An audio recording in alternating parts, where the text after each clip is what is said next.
الرحمن الرحيم السلام عليكم ورحمة الله وبركاته إذا كيما ملك الدنيا دعالة كجوكتان ومركا لي برنامجين أتكلم سعتين أيرو تي في وبرنامج كيني لما قاعد بحي جيبوتي توداي أما جيبوتي مانتا وننت بدن كفاق إن أرمها سياسة دقن كي دقالها جمهورية دالك جيبوتي برنامج كا مانتا وحا إنه مرتيا بروفيسور محمد قياد أو جوجا ودن كإنجليزكا يو نشاسة دم كعسبين إن بدن هرانا أتكدا وتين sidoo kale waxaa inoo martiya professor Xuseen Ibrahim Xumed oo asan jooga dalka Faransiiska gaar ahaan magaalada Paris akhyaarta soo dhaweyn kadib iyo daawadayaasha Airo TV ba markaan intaa kadib waxaan doonayaa inaan ku soo dhaweeyo marka koowaad professor Xuseen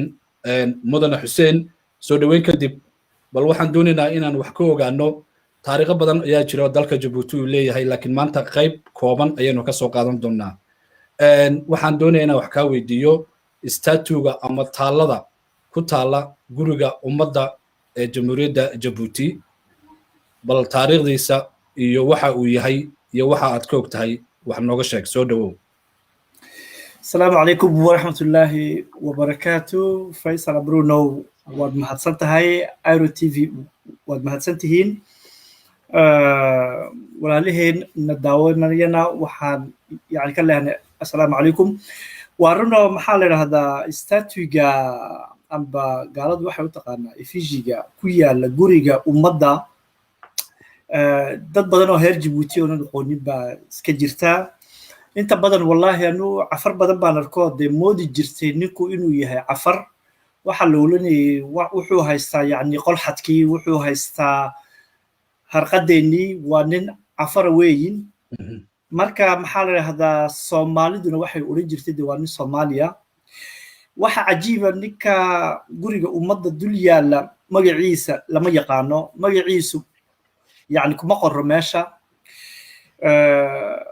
maalin donc xilligan Faransiiska imiday Faransiisku boroska Faransiiska saacada liiseysaan jaamacadda xagan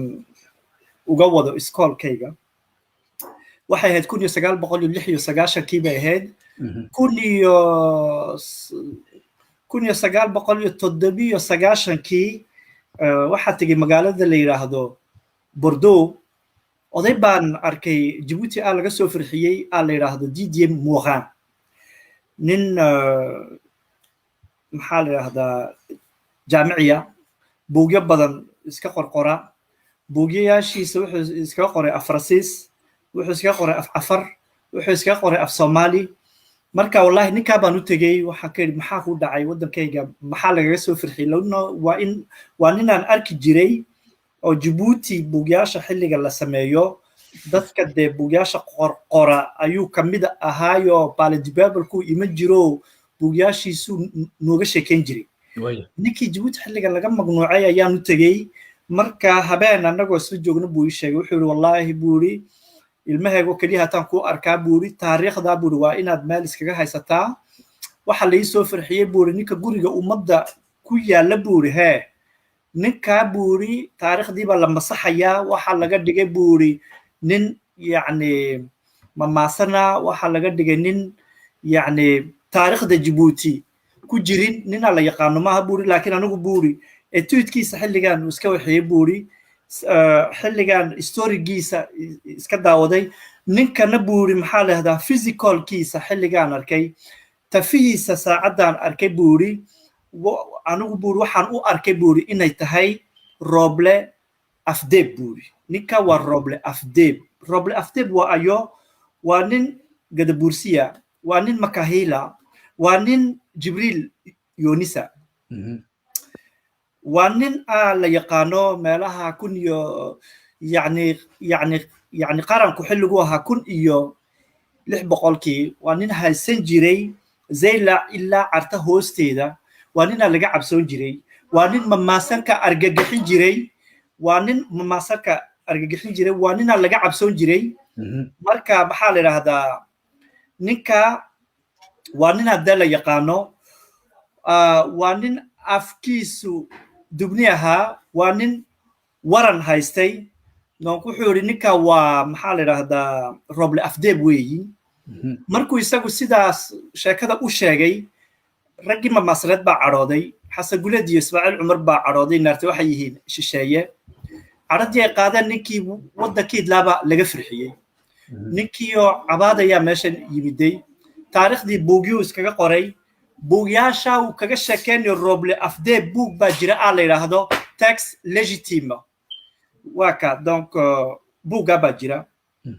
donc maanta dee heer Djibouti taariikhda iskama yaqaanin aniga idil waxaa weydiiyey dad iska badbadan xalay baa ugu dambeysa nin abtigayaan u telefooniyo weydiiyey lama yaqaano marka ninka Didier Morin caynku dayiri naartanaga noguma dhigin iskoolka naga iskoolka waxaanu nooga dhigay General de Gaulle iyo alaabtaaba noo dhigay nooma dhigin taariikhda Djibouti waa taariikha naga khabeeyay weey waayahay haddaan halkaas su'aal kaa weydiiyo Didier Morin waxaa tiri waa nin qoraa ah markaan biographikiisa eegayna waa nin afafka iyo dhaqamada dadka kushitiga ama kooshiyiinta ku takhasusay marka isagu muxuu cuskanayaa marka uu leeyahay qofka guriga ummadda horteeda ama statugaasi waa Roble Abdeeb ma wuxuu cuskanayaa physical muuqaalka iyo dharka oo wato iyo qolxadka mise wax kale oo uu og yahay baa jira wallahi maxaa la yiraahdaa Roble Abdeeb inuu yahay waxa lagu yaqaanaa buuri taftiisa buuri ma Soomaalidu waxay tiraahdaa maxaa la yiraahdaa lugta Afransiiska moole baa laga yiraahdaa wuxuu yiri ninkan mooleega buuri mooleega mamaasanka iskama le buuri mooleega qof heer Djibouti iskama le mooleega qof Ciisa yani iskama le buuri mooleega iyo yani physicalkiisa saacada la arko waa nin maxaa la yiraahdaa Samaroon Saciida waa nin يعني قد بورسيا وان تاريخ ديسا ادى لا يقان وين انتي با يعني كعريسيسي marka maxaa la yiraahdaa ninkan wuxuu ka leeyahay de maalintuu dhintay waa ninka aad lagaga argaxo waa ninka mamaasaku ay yani iska yiraahdeen baa leeyahay maanta Ciisow ya maanta Ciisow Roble haduu dhintay maanta Ciisaha aakhiradu maanta heed u dumatay bay yiraahdeen lawna deewaanina laga cabsoo jiray waa nin lagaga argixi jiray donc anagu de taariikhda taabaan yani ka hayna ninkaana wuu qoray buugana de waa kan meesha ba yani ku haya sidaan inagu soo tuuri karo iskama qaano laakiin titre-kiisa waxa la yiraahdaa le texte légitime waka waayahay qodobkan si aan uga gudubno waxaad sheegtay mudane professor Xasan Xuseen gurigaasi ummadda statuga maadaama ku yaalo wax magaca kuma qorno waxaan doonayaa inaan bulshada iyo annaga fahno waddan dhan taalo lagu faanayo oo qof geesi ah oo waddankii weliba gurigii baarlamaanka hortiisa yaalla dhalinyarada iyo generationada cusubna loo sheegayo inuu geesi yahay maxaad is leedahay sababta magaca loogu qori waayey waayo magaca loogu qori waayey waad is leedahay magaca waxa loogu qorayn dawladda Djibouti dawladda mamaasaneed dawladda Ismaaciil Cumar Gelle iyo Xasan Guled waa dad ku nool been waa dad taariikhdii masaxaya maanta heer Djibouti intooda badan ma yaqaaniin jaamac Ali Muuse jaamac Zeylici iskama yaqaaniin historiga kaliya haatee heer Djibouti ay haystaan afkoogii baa noqday territoire daruta Djibouti deydel sidaan maalintii horeeta inugu cadeeyay magaalada Djibouti saacada la qaato waa magaalo lagu dhisay waa magaalo ay iska dhiseen gadabuursigu isaaqo iyo yani carabtu dadka runta Djibouti iska dhisay waa saddexda ummad weeyin oo ugu badan yihiin boqolkii waa meelaha 70 gadabuursi weey taliskana caynka bay u qaateen bay يعني iska ahayd marka taariikhda ba maxaa la yiraahdaa la masaxay lawna afarta iyo Ciisaha Djibouti waxay ka ahayd magnuuc inkastoo maalintii hore sidaan u sheegay wadanka boqolkiiba 90 afar baa lahayd wali afar baa leh 1914 magaalada Djibouti waxay ka ahayd magnuuc afarta waxay ku soo geli jireen laspaase ciisuhu waxay joogi jireen meel dheer aduu cali sabiix aadan roble cawaale buug buu qoray buugga wuu ka sheekaynayaa inay ciisuhu ka iman jireen soomaaliya iyo etoobiya oo marka ugu horeysa ay ku soo degi jireen yacni cali sabiix oo jibuutina ka ahayd magnuuc marka magaalada jibuuti waxaa haysanayay gadabursiga saacadday soo dhaafto waxaa haysanayay yacni isaaqa iyo carabta donc taariikhda de waxaasoo midhan baa de la khabeynayaa dad shalay yimiday dad magaalada dad maxaa lahahdaa historiga jibuuti shalay na soo galay dad jibuuti waddanka lagu taglaalay waddanka lagu soo tolay ayaa doonaya inay taariikhdaasoo idil masaxaan donc anigu aqoonyo haddaan ahay maxaa la yidhahdaa jaamici sharaf bay ii tahay inaan historiga aanan la masixin runtii la sheego inartay waxaan oo idil waxay yani ku taallaa bugyaal xitaa iminkaan yani kula hadlayo waxaasoo idil baa ii wala qorqoran lowna meel uun inaa layska soo fadhaysto wax jira iyo wax jirin ina lagu sheekeeyo maaha khaladkaana waxaa noo keenay guumeysiguna khaladka wuxuu noogu keenay historigii jibuuti ayaa laga soo yani bilaabaya 1977 waa saacadday na soo galeen dad waddankana ku dhalan nooga yimid dirdhaba iyo gaarisa historiga jibuuti waxaaba la akhlaaqay marka ninkaana lama firxiyeen lowna ninka guriga ummadda maanta yani ku jooga handuunan ahayn rooble afdeeb lama firxiyeen gaalka meeshu sharaftu waxay iska noqon lahayd inaa laga yidhaahdo war waxaan noo caddee maxaad yani ku tiri inay cadhoodaan oy iska firxiyaan maahan waxaa ka yidhi maxaa lagu firxiyey wuxuu yidhi launaa buuri historigiiba la kala masaxayaayo waxaa la doonayaa ina laga dhigo buuri nin ciise maad arkin wuxuu nin ciise maaha buuri waa nin samaroon yani siciida buuri waa nin gadabuursiya marka gaalkii laabaa yaabay cadhada iyo ciilka iyo xumaantan dowladda iyo taliska ismaaciil cumar amba taliska mamaasaneed ay u hayaan qolada gadabuursiga oo intooda badan u abti lownaanu abtiyaashay yani ma maxarimin laakiin dadkan waa dad abtiyaashood naca waa dad yani taariikhdiina masaxay waayahay aad baa maasan tahay professor xuseen waan ka gudbaynaa qodobka labaad baan u gudbaynaa iminkan waxu yeeraya professor khiyaad mudane su-aashaan ku weydiinaya waxa weeyaan dagaalkii koowaad ee adduunka ciidamo badan oo reer jabuuti ayaa ka qayb galay dagaalkaasina waxaa la sheegaa in dad badan ay ku dhinteen dad badan oo geesiyaal oo reer jabuutina ay guule ka soo hooyeen waddankana marka dambe dib ugu soo noqdeen annagoonan waqti dheer naga qaadanin bal soo koob wixii aad wax ka qortay ama aad soo diyaarisay ama aad kala kulantay wixii caalamku ka qoray arrintaasi soo dhawow faysal horta waan ku salaamaya adigii oo bahda airo t v professor xuseenna waan salaamayaa si gaar ahaaneed xuseen ibraahim xamed waan salaamayaa iyo inta ku daawanaysa meel kastay joogaanba waktiga hanii wacdaadaan leeyahay ilaahayna hani barakeeyo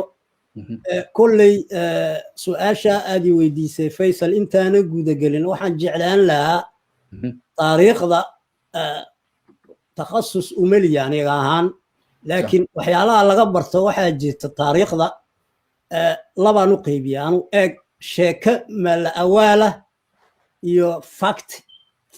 marka dadku badanka taariikhda jibuuti waxay ku salaysan tahay gebigeegaba marka dib loo raaco mala awaal wax qoraala oo laga qoray way jirtaa laakiin waxay u badan yihiin ajaanib inay qoreen marka waxaad ogaanaysaa qofka markuu taariikhda qorayo taariikhdu ideology male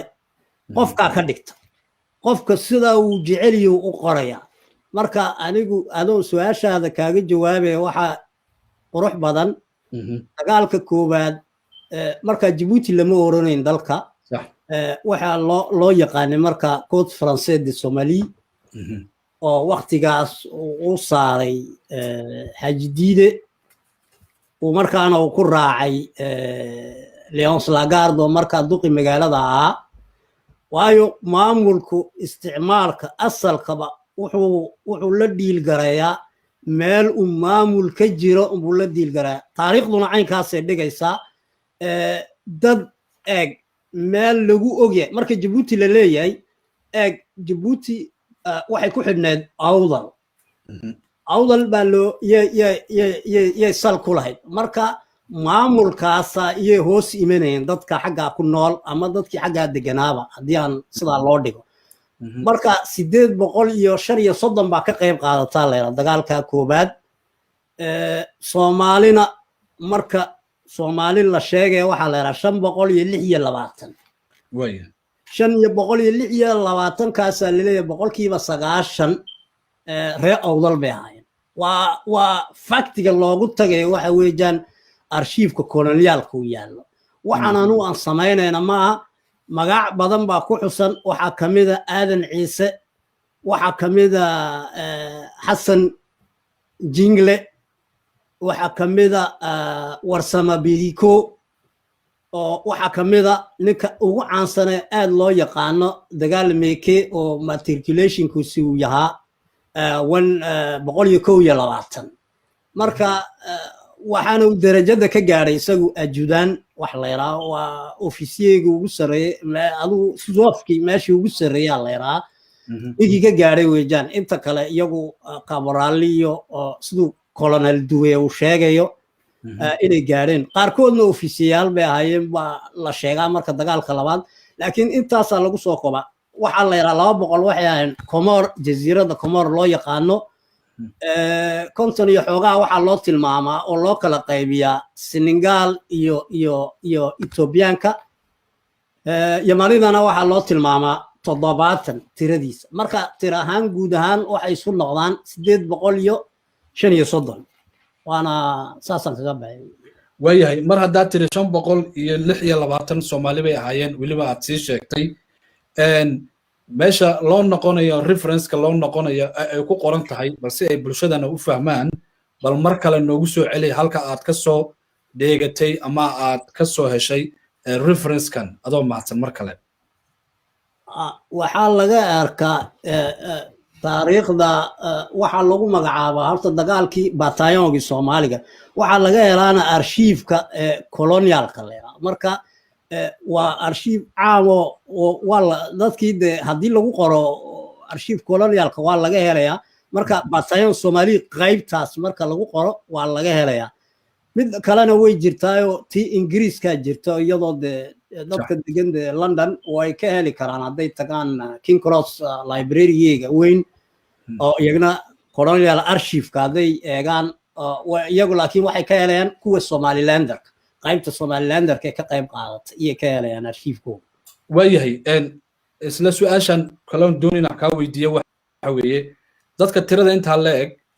oo Côte d'Ivoire Soomaali ama dhulkiisa Faransiis gumaysanaya ka yimid markii dagaalkii kadib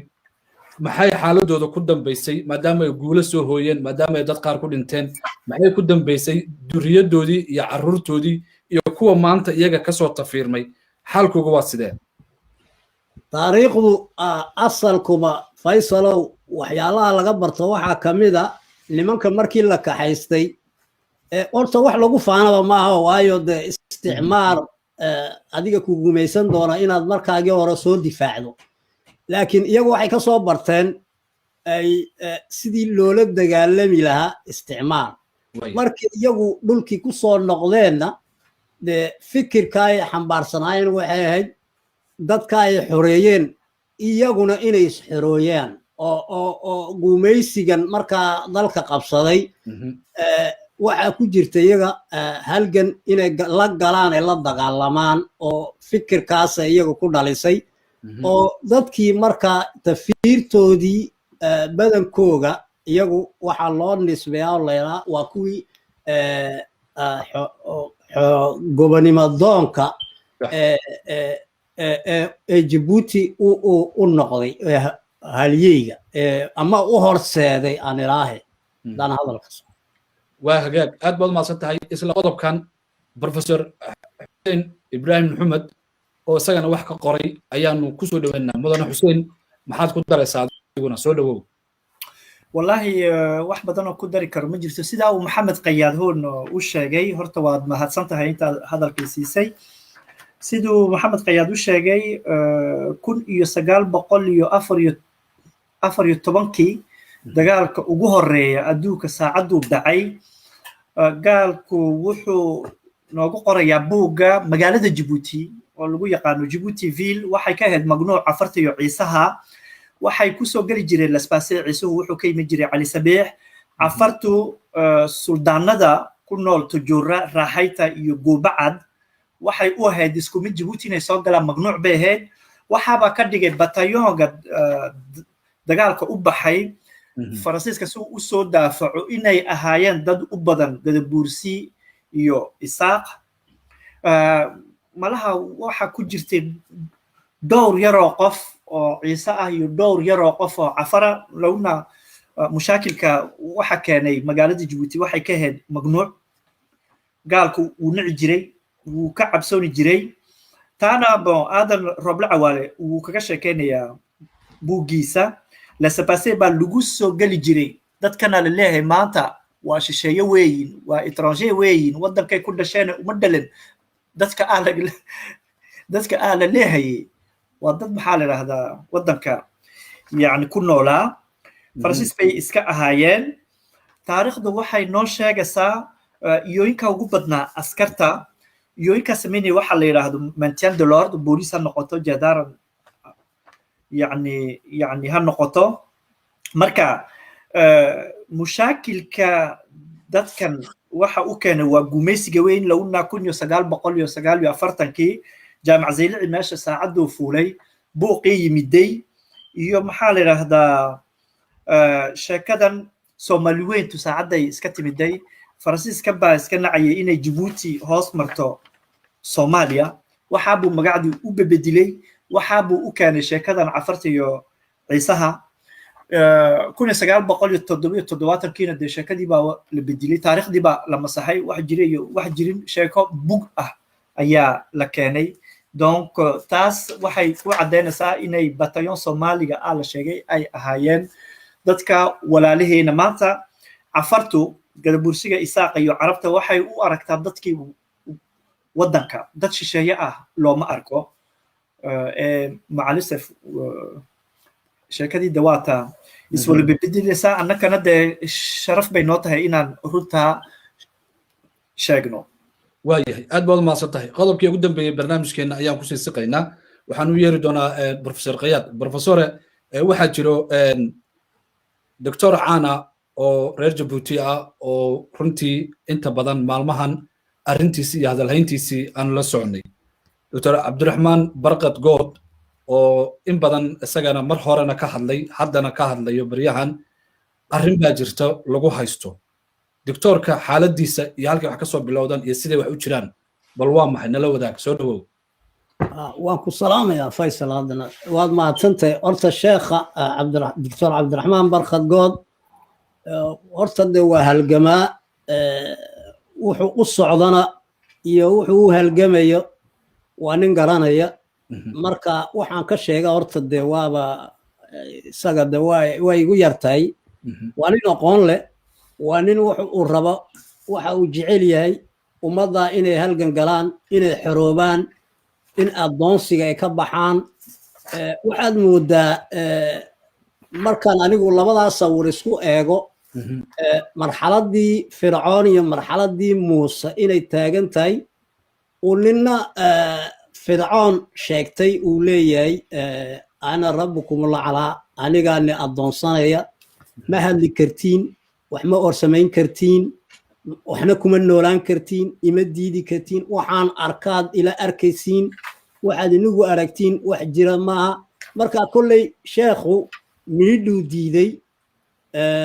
وحو ديدي صدقك الله لا دقمايا sida dadka loo adoonsanayo kolley waxaa la isweydiinayaa xaguu wax ka qaataa suu wax u helaa suu u nool yahay marka fircoon akhlaaqiyaadkiisii ayuu qaataad moodaa ninka maanta taliska jabuuti jooga dadkii wuxuu kula dhaqmayaa maadaamaad i hoos joogtiin sidaan rabaan niga yeelayaa laba mid inaad yeeshiin inaad aniga ii addoonsanaatiin ama inaad waddanka ka baxdiin haddaad ka baxdiinna waddankaas dee waxaad rabtiin baad yeeli kartiin laakiin intaad aniga i hoos joogtiin ma hadli kartiin mana diidi kartiin waxaan nigula taliyo sideedaa u qaata marka sheekhu kolleyba taasuu diiday waana ka dhiidiyey waana karay inuu dibadda ku noolaado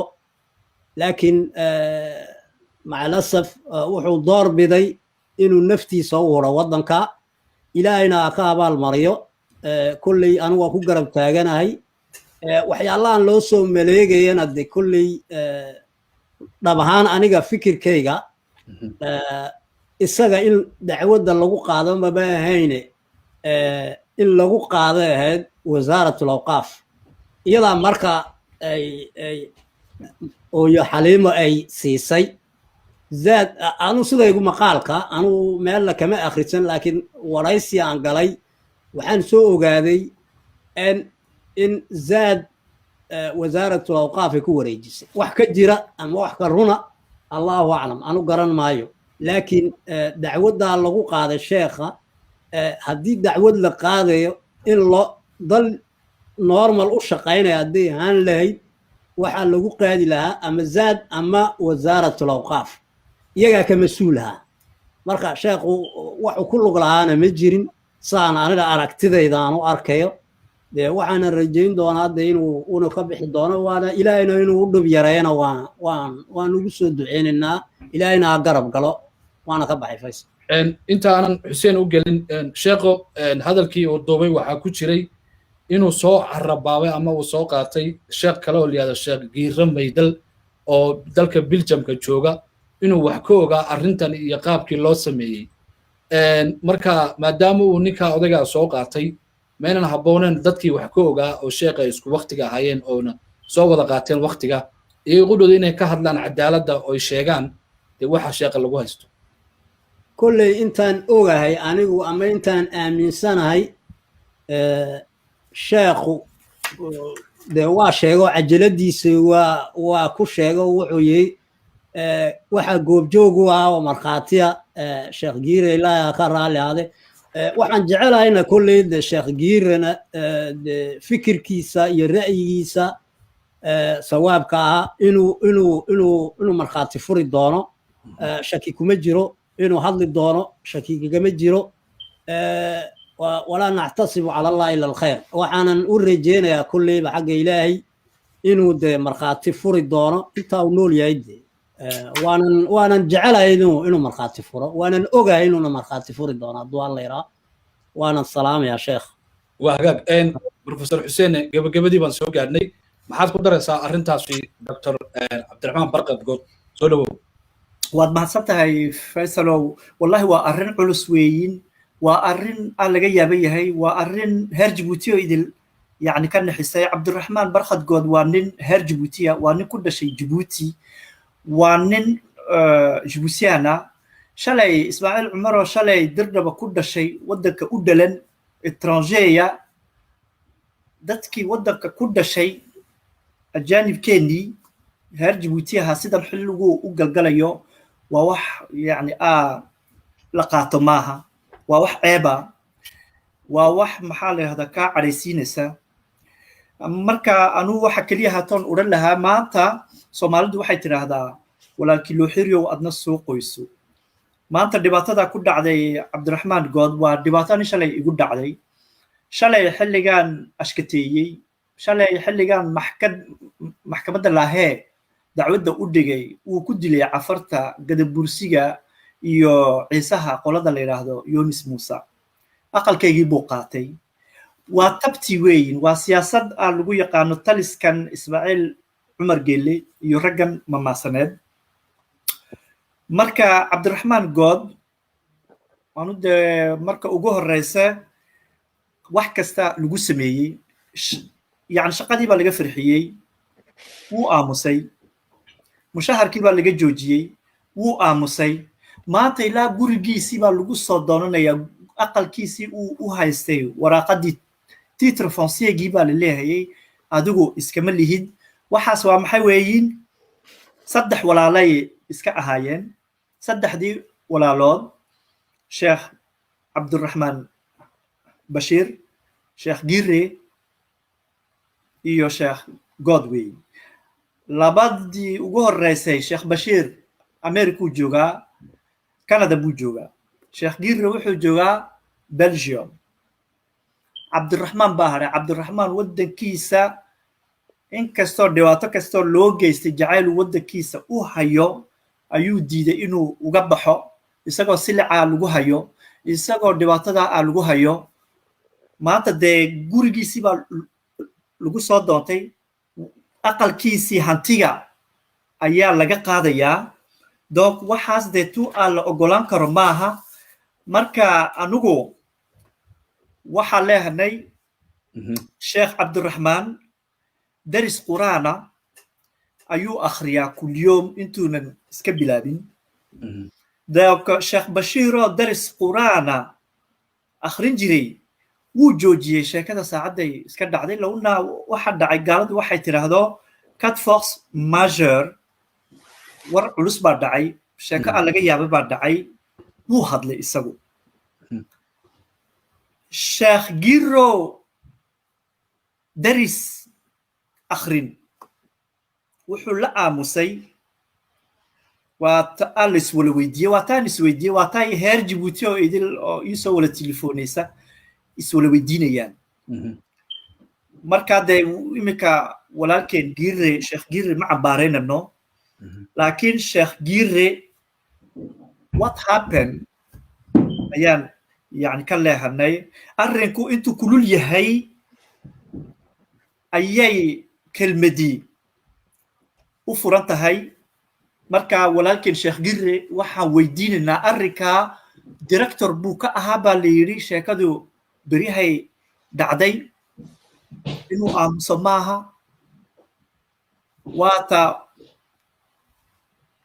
waatan baa loo qaataa baa la yidhi